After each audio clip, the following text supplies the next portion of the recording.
Hello बच्चा party, welcome back to my channel ancient Gurukul Ayodhya. मैं ऋषिका आ गई हूँ part 5 of chapter civics chapter 1 को लेकर। हमने पार्ट 4 तक ऑलरेडी अपलोडेड है हमारे चैनल पे, उसको जाकर देखिए और उसके एमसीक्यू को अच्छे से सॉल्व कीजिए। अगर आपके एमसीक्यू बनते हैं मीन्स आपका चैप्टर अच्छे से क्लियर हो गया है। चलिए, ये हमारे इस चैप्टर 1 का ये लास्ट पार्ट रहेगा। चलिए स्टार्ट करते हैं। Buddhism reach Tibet via Ladakh. जो बुद्धिज्म है वो रीच किया जाता है तिब्बत में लद्दाख के through. Ladakh is also called little Tibet. Ladakh को क्या कहा जाता है? लिटिल तिब्बत भी कहा जाता है। Islam was introduced in this region more than 400 year ago. जो यहाँ से इस्लाम को इंट्रोड्यूस किया गया था इसी रीजन से 400 ईयर पहले। And there is a significant Muslim population here. और यहाँ पे बहुत से अमाउंट में सिग्निफिकेंट मुस्लिम पीपल पॉपुलेशन रहती है। Ladakh has a very rich oral tradition of songs and poems. जो लद्दाख है वो बहुत रिच है ओरल ट्रेडिशन में। फॉर अगर किसकी बात की जाए, सॉन्ग की बात की जाए और कविता, गाने और कविता को लेकर। Local version of the Tibetan national epic the Kesar saga are performed and sung by both Muslim and Buddhist. यहाँ का जो लोकल वर्जन है तिब्बतन नेशनल एपिक का वो है केसर सागा, और इसको परफॉर्म किया जाता है और गाया जाता है दोनों के थ्रू, मुस्लिम के थ्रू और बुद्धिस्ट के थ्रू भी। बुद्धिस्ट कौन है? जो बुद्धिज्म में को फॉलो करते हैं। ठीक, नेक्स्ट है Kerala. Kerala is the state in the south west corner of India. जो केरल है वो साउथ वेस्ट इंडिया के कॉर्नर में प्रेजेंट है। It is surrounded by the seas on one side and hills on the other. ये एक साइड सी से ढका हुआ है और एक साइड हिल्स से। A number of spices like pepper, cloves and cardamom are grown on the hills. ये क्वेश्चन इम्पोर्टेंट यहाँ से बनेगा कि नंबर ऑफ स्पाइसेस यहाँ पे उगाए जाते हैं यहाँ के हिल्स पे। लाइक पेपर काली मिर्च, क्लोव्स मीन्स लौंग एंड कार्डामम मतलब होता है इलायची। It is spices that made this region an attractive place for trader. यही स्पाइसेस की वजह से यहाँ के प्लेस को ट्रेडर अट्रैक्ट हो जाते हैं। Jewish and Arab trader were the first to come here. यहाँ पे ज्विश और जो अरब के ट्रेडर थे वो पहले आए थे। The apostle of Christ Saint Thompson is believed to have come there nearly 2000 year ago. 2000 साल पहले ये लोग आए थे यहाँ पे। He is credited with bringing Christianity to India. ये अपने साथ क्रिश्चियनिटी को भी यहाँ पे लेकर आए थे। Many Arab trader also came and settled down here. बहुत से अरब ट्रेडर हैं जो कि यहाँ पे आए और यहीं पे सेटल हो गए। Ibn Battuta who traveled here a little less than 700 year ago. जो यहाँ पे बताया गया इब्न बतूता है, ये यहाँ पे कुछ लिटिल लेस मतलब 700 ईयर पहले यहाँ पे आए होंगे। wrote a travelogues in which he describes the lives of Muslim. ये क्या करते हैं? अपने रूट के थ्रू मुस्लिम की जीविकाओं को बताते थे कि मुस्लिम कैसे रहते हैं। And says that they were a highly respected community, और उन्हें हाईली रिस्पेक्टेड कम्युनिटी भी कहा जाता था। The Portuguese discovered the sea route to India from Europe when Vasco da Gama landed with his ship here. Portuguese ने discover किया था सी root को, वो from India to Europe.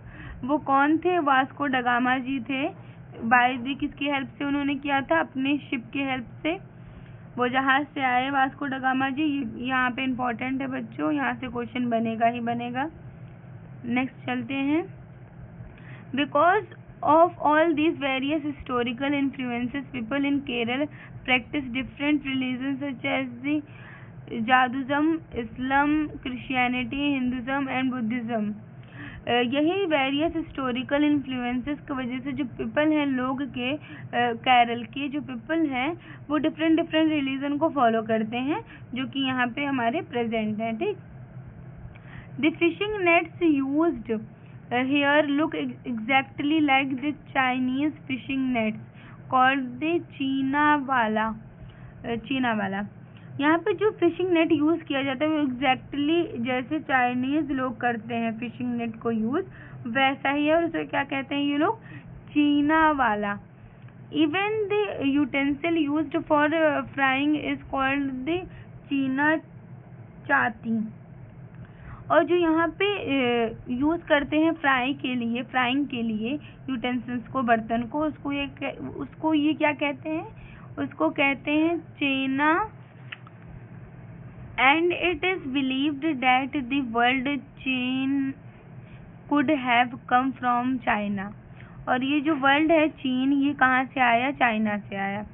The fertile land and climate are suited to growing rice and majority of the people here eat rice, fish and vegetables.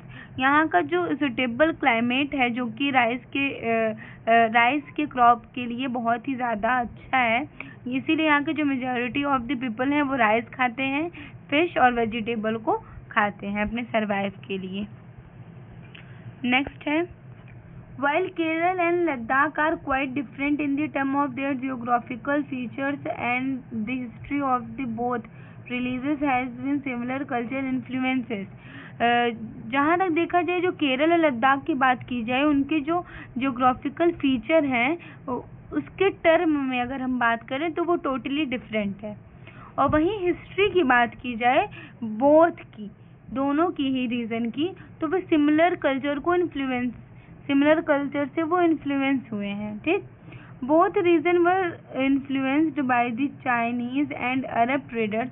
दोनों ही region influence हुए थे Chinese और अरब ट्रेडर से। It was the geography of Kerala which allowed for the cultivation of the spices, the special geographical location of Ladakh and its wool that grew trader to these region. यहाँ पे क्या है कि जो जियोग्राफी है केरल की वो अलाउ हुई है कल्टीवेशन ऑफ स्पाइसेस से। स्पाइसेस मीन्स होता है मसाले। और जो यहाँ का जियोग्राफिकल लोकेशन है, स्पेशल जो जियोग्राफिकल लोकेशन है वो ऑफ लद्दाख का क्या है? And its wool and grew traders to these region. यहाँ के वूल और ट्रेडर्स जो धीरे धीरे जो ट्रेडर्स ने अपना बिजनेस चलाया है वो है। ठीक।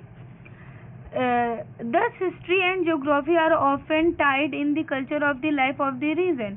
यही जो हिस्ट्री और ज्योग्राफी है यही इनके कल्चर ऑफ द लाइफ को बांध के रखती है। The influence of diverse cultures is not merely a thing of the past. यही जो इन्फ्लुएंस है डाइवर्स कल्चर का ये केवल पास्ट की चीज़ों के लिए इम्पोर्टेंट और उन्हीं चीज़ों में सिमट के रहने वाला नहीं है। Our present lives are all about moving from place to place for work, and with each moves our culture, tradition and way of the slowly become a part of the new places we are in. जो हमारा present है वैसे ही हमारे past के तरीके ही चल रहा है। बिकॉज यहाँ पे हम प्लेस टू प्लेस ट्रेवल करते हैं या तो किसी काम के लिए, अपने वर्क के लिए प्लेस टू प्लेस ट्रेवल करते हैं और अपने कल्चर को, ट्रेडिशन को फॉलो करते हैं, अपने कल्चर और ट्रेडिशन को आगे बढ़ाते हैं। स्लोली हमें पता ही नहीं चलता है कि हम क्या कर बैठते हैं कि एक पार्ट से हम दूसरे पार्ट में गए, ट्रैवल किया, हमने कुछ टाइम हम वहाँ पे रहे, हमने वर्क किया, हमने पैसे कमाए, हमारी इकोनॉमी स्ट्रांग हो गई, हमने वहाँ पे अपना घर लेकर बनवा कर प्लेस लेकर घर बनवाया और वहीं पे हम सेटल हो गए। सिमिलर हमारी हिस्ट्री में जैसा हुआ, हमारे पास्ट में जैसा हुआ, वैसा ही हम एग्जैक्टली करते चले आ रहे हैं। Similarly, in our own neighborhoods, we live close to people from several communities. Similarly, जो हमारे neighborhood हैं, वही हमसे जो हमारे साथ जो रहे हैं, वो several community से belong करते हैं। Our daily lives are about that way in which we do things together and hear stories about each other's lives, custom and tradition. हमारी जो daily life है, उससे हम क्या करते हैं? We do things together. हम उससे ऐसा कुछ सीखते हैं जिससे हम ऐसी चीज़ें करते हैं जिससे हम साथ में आए, स्टोरी सुनते हैं एक दूसरे की ज़िंदगियों के बारे में, कस्टम्स के बारे में और ट्रेडिशन के बारे में। नेक्स्ट है बच्चों, यूनिटी इन डाइवर्सिटी। विभिन्नताओं में कैसी यूनिटी, विभिन्नताओं में के माध्यमों से यूनिटी, एकता कैसे बनेगी? India's diversity has always been recognized as a source of its strength.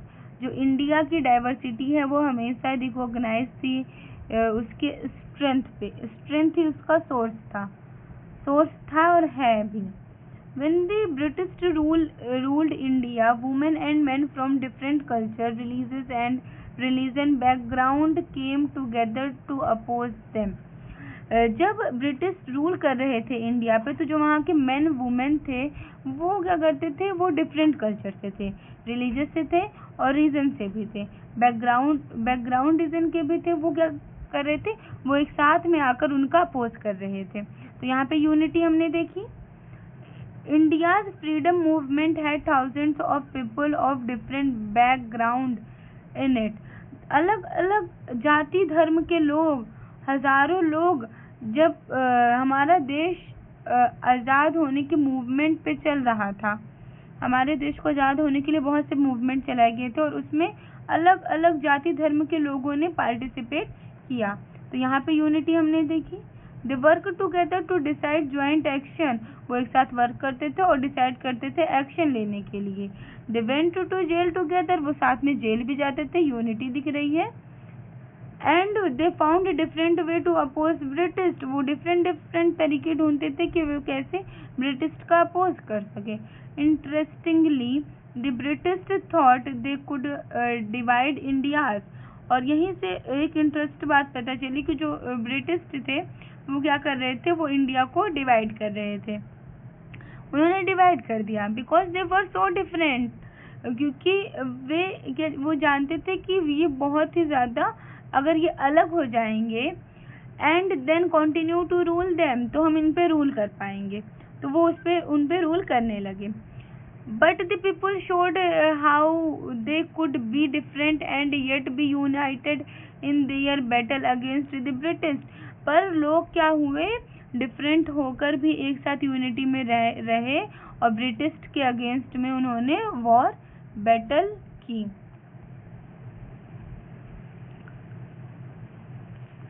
Next है बच्चों, ये सॉन्ग है, this is a song. This song was sang after the Jallianwala Bagh massacre in the Amritsar, in which a British general opened fire on the large group of the unarmed peaceful people, killing many and wounding even more. ये song तब उस जलियांवाला बाग मैसेकेयर के बाद, जब जलियांवाला बाग हत्याकांड हुआ था, जलियांवाला बाग मैसेकेयर जब हुआ था अमृतसर में, जिसपे जो ब्रिटिश जनरल थे उन्होंने ओपन फायर का अलार्म दे दिया था। वो लोग क्या कर रहे थे? वो एक बहुत ही ज़्यादा पीपल की गैदरिंग थी, वहाँ पे उन्होंने क्या करवा दिया? ओपन फायर का अलार्म दे दिया। अलार्म भी नहीं दिया, ओपन फायर का उन्होंने ऑर्डर दे दिया, जिससे एक लार्ज अमाउंट ऑफ पीपल क्या हो गए? मारे गए। और उसी के बाद ये गाना गाया गया था। Men and women, Hindus, Sikhs and Muslims, rich and poor had gathered to protest against British. Hindu, मुस्लिम, सिख, अमीर, गरीब सब एक साथ हुए थे प्रोटेस्ट करने के लिए ब्रिटिश के खिलाफ। ये जो जलियांवाला बाग मैसेकियर है, इसको आप डिटेल में पढ़ोगे क्लास 10th में हिस्ट्री में, ठीक है।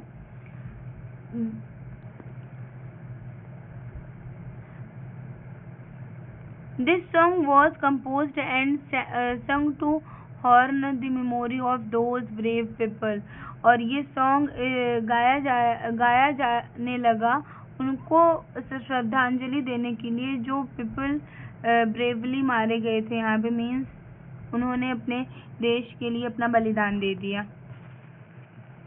नेक्स्ट है बच्चों, songs and symbols that emerged during the freedom struggle serves as a constant reminder of our country's rich tradition of respect for diversity. ये जो सॉन्ग है, सिंबल है, ये सारी चीज़ें ड्यूरिंग फ्रीडम स्ट्रगल पे एक कांस्टेंट रिमाइंडर दे रही है हमारी कंट्री को। मीन्स कॉन्स्टेंटली लगातार ये बताई जा रही है, रिमाइंडर दे रही है कि जो रिच ट्रेडिशन है वो रिस्पेक्ट करते हैं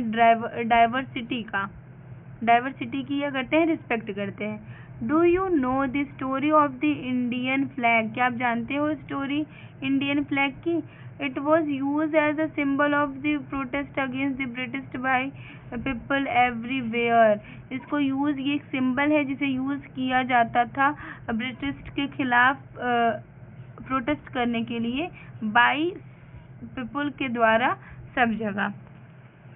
नेक्स्ट है, in his book the discovery of India, जो बुक है हमारी डिस्कवरी